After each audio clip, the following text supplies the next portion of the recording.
Your thoughts then on how long it will take to get Texas oil infrastructure and energy infrastructure back to where it was before the events of Harvey? Well, it's a difficult thing to address, but let me try to come at it this way.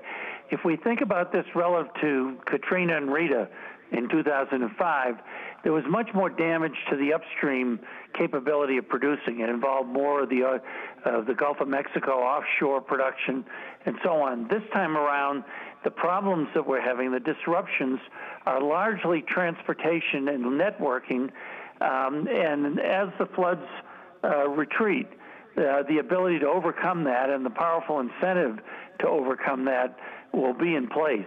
So I actually think we'll be somewhat surprised relative to some of the commentary of the last week at the rate at which we get back to some semblance of normal.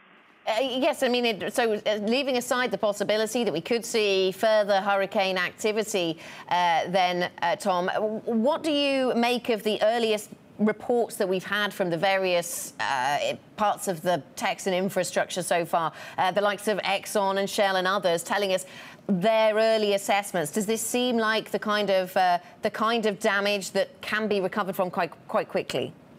I think it is. Basically, the big refiners really have a powerful incentive to come back as rapidly as possible.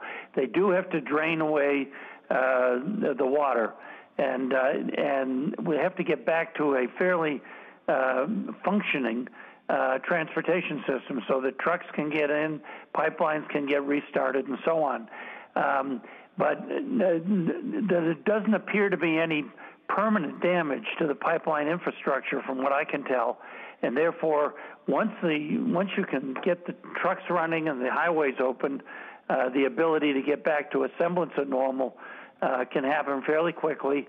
It will be phased just because of safety concerns, and absent Irma coming in and complicating things, I think these disruptions are more manageable, frankly, than they were in the case of Rita and Katrina.